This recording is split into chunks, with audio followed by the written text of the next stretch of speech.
So far, there's 10 of us, including me. We have over 40 people that signed up for these coaching sessions and the 12-week program. And I'm excited to see so many people who are trying to get healthy, or healthier, let's put it that way, right? So we started the 12 weeks of wellness on Sunday, and the first week starts with a detoxification. Now, if you don't have the kit, you can do that detoxification in any of the weeks up to the first, 4 to 5 weeks, because you're still going to be getting rid of toxins. Okay, so I was talking about detox, why we needed to do the core. So the core works on the liver, it works on the kidneys, it pulls the toxins out of the body, so that those metals and those toxins that are in there, slowing down the metabolic processes, are removed, and then your body becomes more proficient at burning calories. So it's something that I highly recommend. If you cannot afford it, then you'll have to do it without it. I just don't think your weight loss will be as remarkable unless you do it, to get your body in that fat burning mode. We also have the aids, we have the fat burner shots. And we have the semaglutide, which is a GLP-1. It's a diabetic medicine, but it does more than that. Not only does it helps to lower the blood sugar, only if you have diabetes it works that way. It also stops your hunger, and it makes you full quicker, get full quicker, right? So it's a 3 mechanism of action how semaglutide works. And for the folks who are on it, it's a small injection, like 0.2 per week. And then the second 4 weeks, you do that for 4 weeks, you go up to 0.5. And then 0.5 is what you do for the remaining 8 weeks of the program. The studies that are out there on semaglutide are really remarkable for, you guys have heard of Ozempic. That's the same drug, but we use a compounded format of it, and it's much cheaper than $2,000 a month. So this is something that I recommend. If you have to lose over 30 pounds, I recommend that you do get on the semaglutide. And everyone should be on the fat burner, the B12, with the M.I.C. M.I.C stands for M.I.C. is methionine, inositol, and carnitine. Those are amino acids that help the body to burn fat. That's calories. So it's very important that you use one of those, all of them, if you have to lose more than 30 pounds. But you should definitely think about doing a detox if you haven't done it.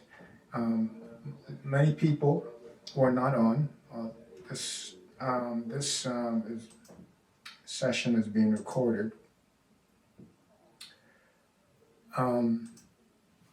Recording in progress.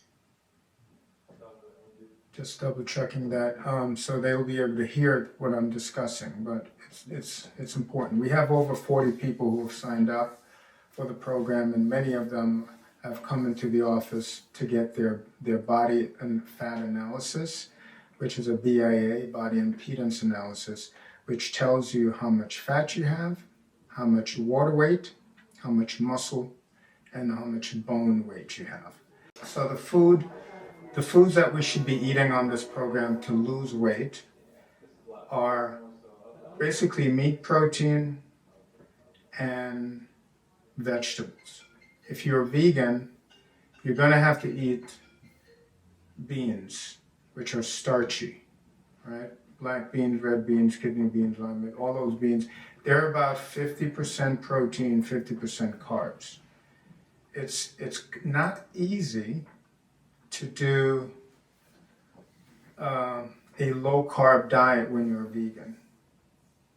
It's just not easy. But you can still lose weight because you need protein. If you don't take protein in your body, you're going to get really soft. Your skin is going to stretch out if you should lose the fat. So protein is important because it brings back, it keeps your muscle intact. So it's hard when you're doing just a vegan. You should be, fish is a great source of protein. And you can do salmon, whitefish, any of those types of fish. Poultry, chicken, and turkey. I'm not a big red meat eater, but you should be able to eat red meat at least once a week. But don't overdo it with the red meat. Eggs are fine, right? So it's important that you're getting protein. Now, vegetables. I picked 3 of my favorite vegetables, and I did the nutritional facts on them and how important it is, for us to eat vegetables. And one of them is broccoli, okay? Broccoli is a cruciferous vegetable. Broccoli and Brussels sprouts are in the same family. So if you like Brussels sprouts, you should like broccoli. Broccoli, though, and the next 2 vegetables I'm going to talk about, they're very important for your immune system. They have antioxidants in it, so when you eat it, and I'm talking about, you're not going to boil your broccoli, okay? Boiling vegetables is out, unless you're boiling beans. You got to get those soft. You should steam your vegetables just for 3 to 5 minutes maximum, because that's when the antioxidant is released. If you boil it and then take it out of the water, then you're basically you're throwing the water away, right? So you want to steam it for about 3 to 5 minutes, and you're going to get the best antioxidants out of the broccoli. Broccoli is also high in indole-3 carbinol, which helps to feed the cells in your intestines, and those cells guard the body from infection, right? So 2 main things that I want you to take away from broccoli. It helps to lower the free radical burden on the body by releasing sulfur. Sulforaphane, it's called. It's antioxidants. So it's got antioxidant properties. And it also has indole-3 carbinol that helps to feed the cells in the body that protects you. So from the immune system perspective, and that the calorie count is minimal because it's fibrous. So you get lots of fiber. So it makes you feel full, but it doesn't add additional calories. None of the 3 vegetables I'm going to talk about add additional calories. You eat them, the fiber prevents any problems with your gut, and they protect your immune system, okay? Now, the second one I want to talk about is kale. Kale is another favorite of mine. Kale is just loaded with what we call flavonoids and nutrition. They have flavonoid called quercetin and camphorol. Both of those are very important for your immune system. It also is high in vitamin E, or otherwise known as alpha tocopherol. It's a potent antioxidant that lowers the free radical burden on the body, gives you more energy. Many of us suffer from fatigue. You eat that, you're helping your body to quiet down the fire that's going on inside, the damage that free radicals do to your body. It also helps you to feel better because it blocks acetylcholinesterase. It gives the body more acetylcholine because it's blocking the enzyme that's tearing down acetylcholine. So the body works better and feels better.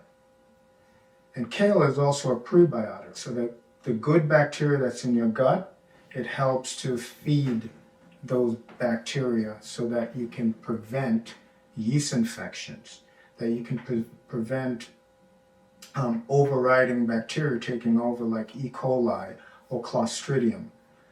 So kale is it's a superfood. So is broccoli. They're superfoods. So when you eat that, say you cook some kale or some broccoli with some chicken breast or a piece of salmon, that's a meal. And for women should eat really no more than 4 ounces of protein, 4 to 5 ounces of protein, the meat, with your meals. Men can have up to 6 ounces with these fibrous vegetables. You know, you won't be hungry. You're feeding the body nutrients. The body loves to receive these things. So no more of the fast foods, the Big Macs, the fried potatoes, the French fries. That's not good. Now, potatoes do have a lot of benefits, and I'll get into that in weeks to come. But when they're deep fried and they're coming from a fast food restaurant where they're adding salt and food additives to it, it's no good anymore. Okay? And they actually remove some of the fiber. So you don't want to eat any of those French fries. If you're going to eat French fries, get your own potato, cut it up, and bake it. Or put it in an air fryer. It can be just as crispy when you bake it. A little bit of olive oil in the bottom of the pan if you bake it, or air fry it. And it's much better for you. All right?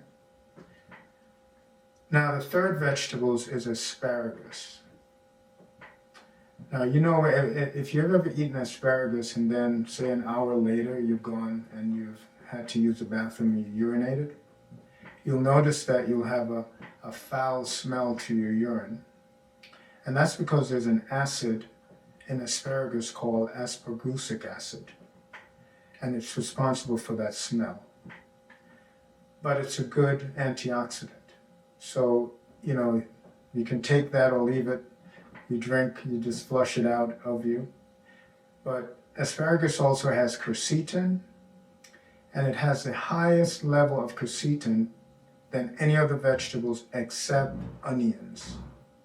So, you know, onions are great to eat too. All the colors, the yellow onions, the colored purple onions, they're all good. They have nutrients. God put these foods on earth, guys, so that we can heal our bodies. And when we refrain from it and we're eating artificial stuff and genetically modified stuff that is sometimes void of the nutrients, we're not doing ourselves justice. And these foods are well known to make us overweight. We have a crisis in this country where 70% of people, 7 out of 10 people you'll see, will be either overweight or obese. And a lot of it is not their fault. It's just that they have not been educated on what to eat. Because you can't expect the FDA to tell you this. They're not. You know, we're the most industrialized country and progressive country, yet still we allow our citizens, we don't give them a lot of protection. It's like buyer beware, you know. You have to know what you're getting because the FDA is not going to help you. Sodas. I can talk about beverages. Just a can of soda, just a 12-ounce can, will have over 40 grams of sugar. Sugar, just like processed carbohydrates, raises the insulin level every time you eat it. And it causes the body to hold on, turn sugar into fat. Turn sugar into fat. So anytime you eat sugar, just imagine yourself eating fat, because that's what you're doing to your body. So I don't use sugar at all. There's other natural sweeteners that are much better for you and that don't raise the insulin levels. So you don't have to drink fresh tea. You can't use honey. That's just as bad as sugar in terms of its sweetness and what it does to insulin. Agave is less, but if you're trying to lose weight, you don't want your insulin going up at all. You want your insulin to stay flat. So if you let vegetables and meat protein or bean protein, if you're vegan, if you're doing the meat protein, then don't do the bean protein because that's extra starch that you don't need. Okay? But all the green leafy vegetables are loaded with antioxidants and they're good for the body. A lot of the fruits are good for the body, but fruits have sugar. So if you were normal weight, the diet would be, okay, you can have fruits and you can have vegetables. But the only fruits that's allowed on this program are the berries. So write this down. You can have blueberries, raspberries, strawberries, blackberries. I think I said that. Maybe it's only 3 berries. You can have the berries. No bananas loaded with sugar. No mangoes, grapes, all this sweet fruits. You just have to stay away from it because we don't want to raise our insulin levels. Right? And the foods that I'm telling you to eat are loaded with fiber, so you get full better, and you're feeding your body better. Now, if you're taking the semaglutide, it's going to even be an added effect, because now you're going to be taking in less food. Even though I'll give you a meal portion, say not to eat more than 4 ounces. Some people, as you gain weight, your stomach stretches out. So for you to feel full requires a lot more food for you to say, okay, I'm comfortable. You know, it took years of developing that stretching. But that's why, you know, most people, obese people, they'll eat slow, but they'll eat a lot of food. So portion control and the semaglutide will help with that, those weekly injections. Okay? So no sweets. All right, so I wanted to talk about some of the foods. If you got the detox, this is the book that you would have gotten. And on a page, it talks about the foods that you need to avoid to prevent inflammation in your body.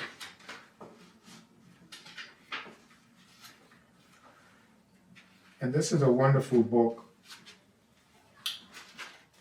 this page. Everybody who gets the kit will get that. So the foods to avoid: canned vegetables and sauces, soybeans and soy-based foods, just for the week of detox, and corn. You don't want to eat that during your detox. Certain grains, refined flour, white flour is just like sugar. You look at anything made from flour, or you could put your meat in a batter of flour. All you're doing is just adding extra calories and extra sugar.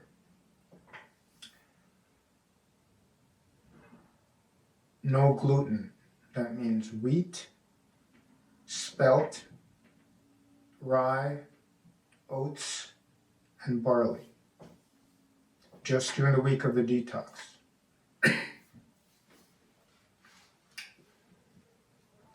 We don't want you to eat peanuts during that week of the detox, or peanut butter. And no cow's milk. You can have almond milk, oat milk, coconut milk, but no dairy products. That includes milk, cheese, ice cream, yogurt. Okay? And no luncheon meat. No hot dogs, sausage, bacon, eggs, shellfish. Usually during the week, the detox week, we just want you to eat chicken and some fish. Not shellfish, but some fish.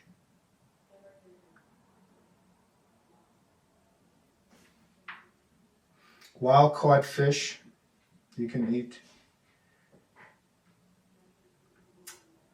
Pasteurized chicken and turkey, and grass-fed beef. So the theme here is to eat all natural during that week, so you're not adding extra toxins in your body for the week.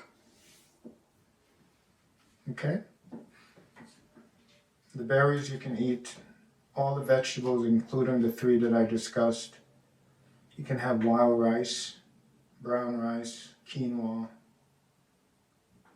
You can have almonds, cashew, walnuts, and non-dairy milk products that I discussed, coconut almond, even hemp milk is good.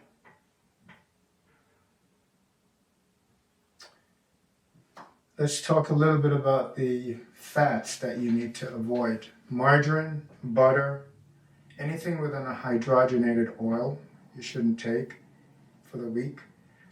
Mayonnaise, shortening, corn oil. The oil that we prefer you to use are olive oil, extra virgin, flaxseed oil, coconut oil, sunflower oil, sesame oil. Those are good. All of those except peanut oil, because you're not doing peanuts. So you say, what can I drink during this week? Water and teas. That's it. Water and tea. No coffee, no black tea, no soda, no alcohol, no energy drinks, no sweetened beverage.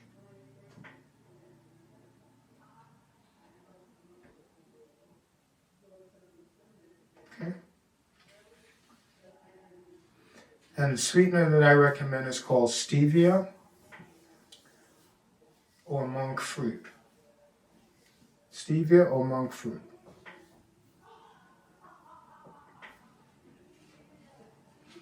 That's during the week of the detox, and I don't want you to eat any sugar any other time.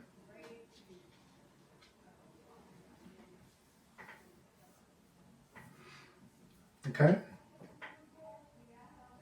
So I'm going to ask you guys to, if you have any questions, you can put them in the chat. I'll look and see if we had anything.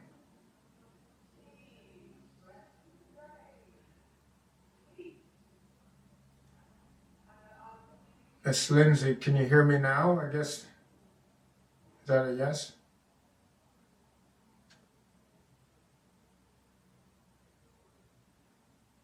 Okay, Gwen asks, can we use coconut or almond flour? Yes. Okay, no, that's good. Yes, you can use coconut or almond flour. There's no deep frying. Now, for people who are just trying to lose less than 30 pounds, say 20, they can eat on the page of the book that says natural carbs. So you can have the natural carbs. But if you have to lose over 30 pounds, you want to kind of restrict a lot of the starches, okay, even the healthy starches, because it's still eventually going to raise the insulin levels. That's more keto-like. The difference with my program is that I don't limit the fibrous vegetable. I don't limit broccoli, kale, asparagus, string beans. If that's what's going to fill you up for you to feel good, I'd rather you eat it and not, reduce the servings. Green lettuce, So eat green. Baking your food, slow cook, is healthier for you. No deep frying, but you can pan sear food with the oils that I told you about.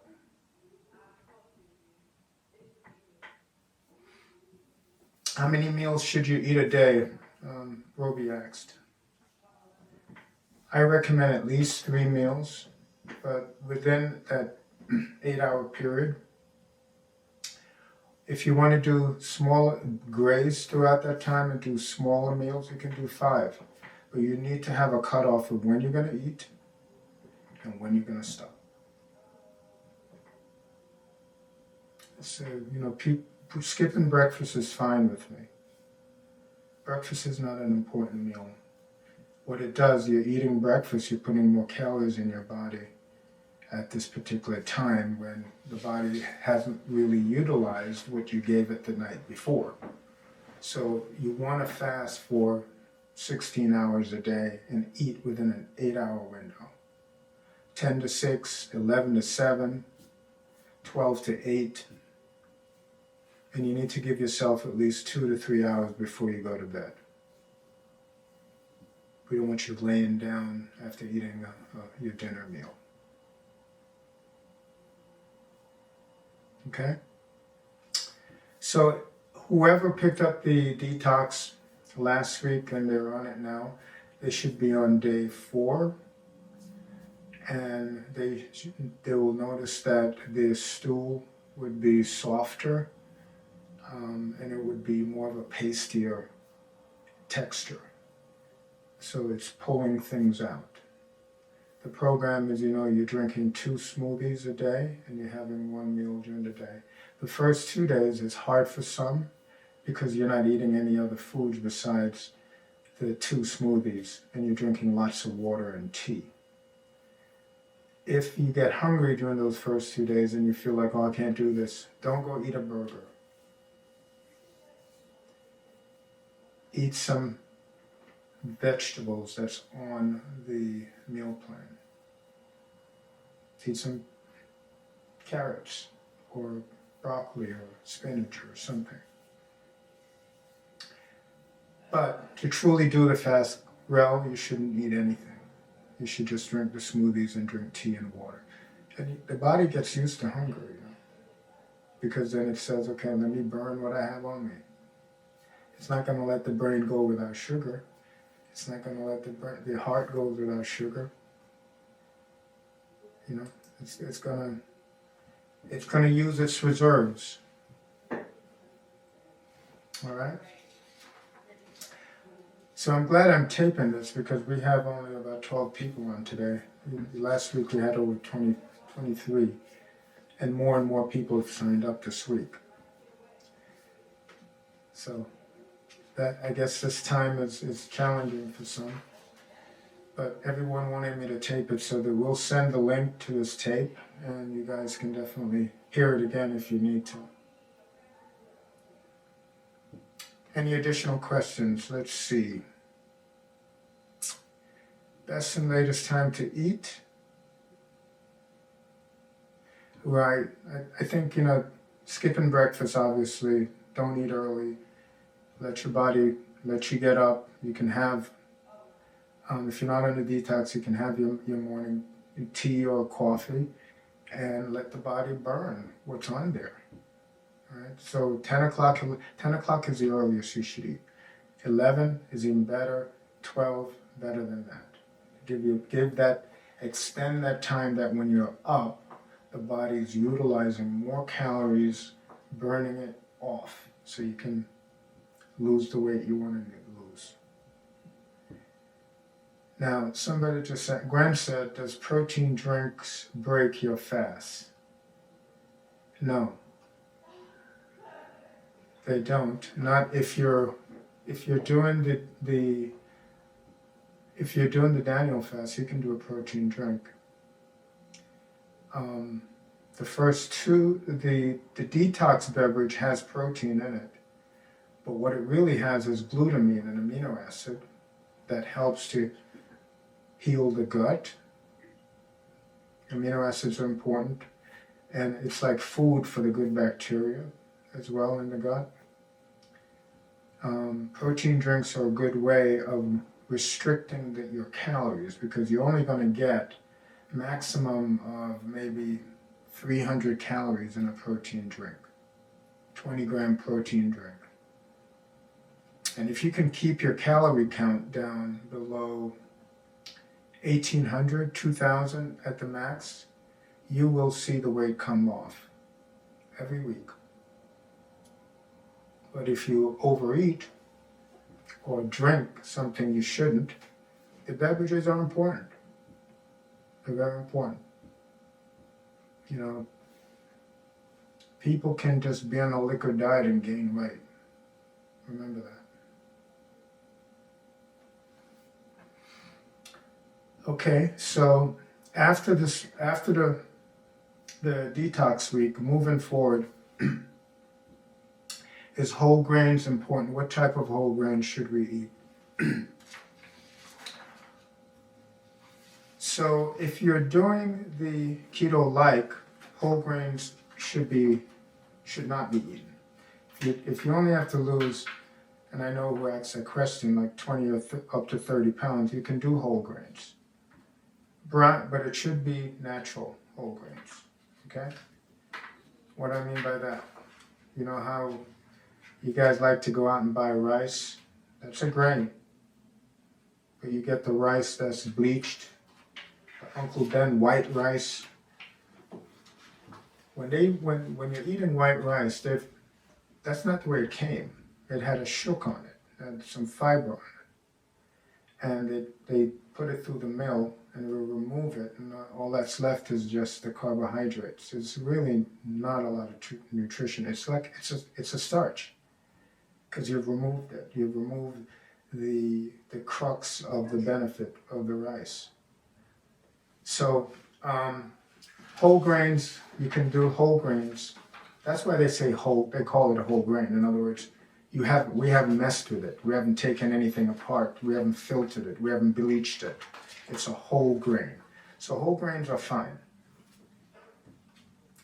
Realizing if you're on the keto-like program, it's not fine, right? Because it's going to eventually go down to starch, go down to sugar. So we don't want that.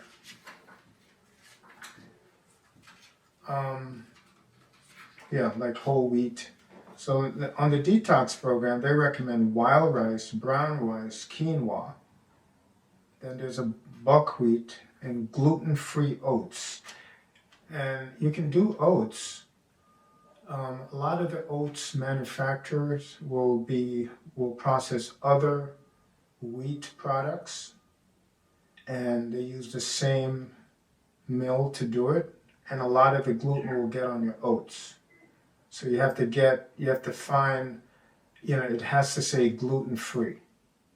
Because if they say it may be mixed with gluten, because they just ran through a whole bushel of wheat, and now they're putting through your stuff, then it's not going to be, it's going to be tainted. And they will have that written on the jar. You should remember that. So millet is a good wheat, is a good whole grain. Buckwheat is a good whole grain. But wild rice and brown rice and quinoa probably are the top three that's considered beneficial.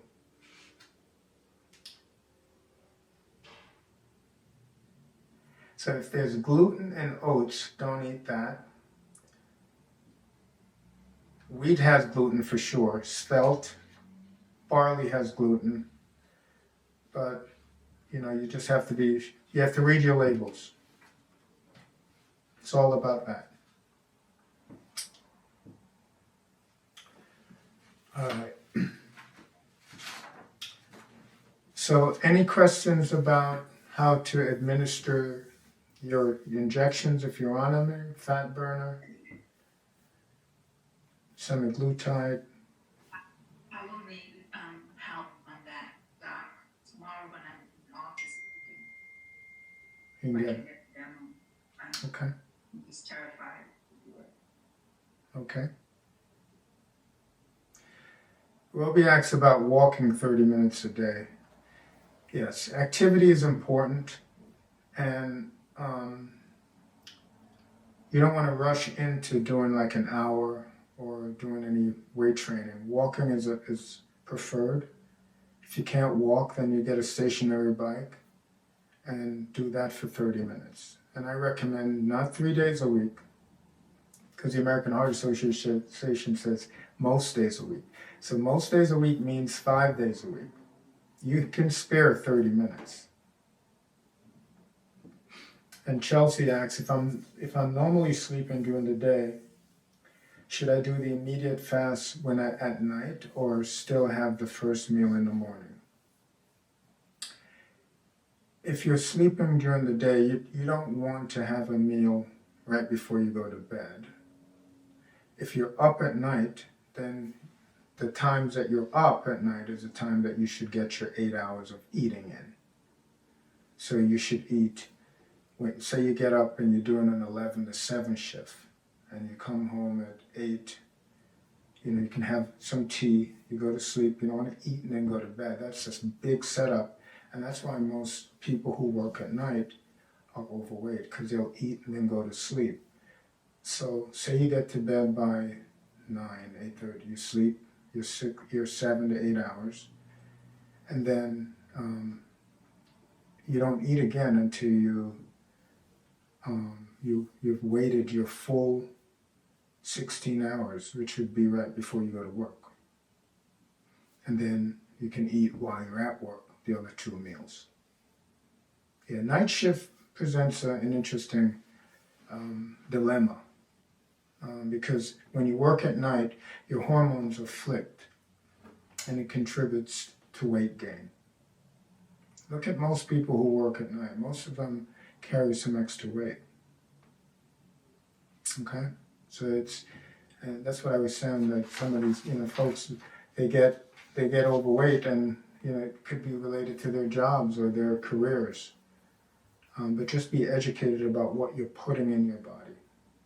And that's what this second week is all about. Any other questions?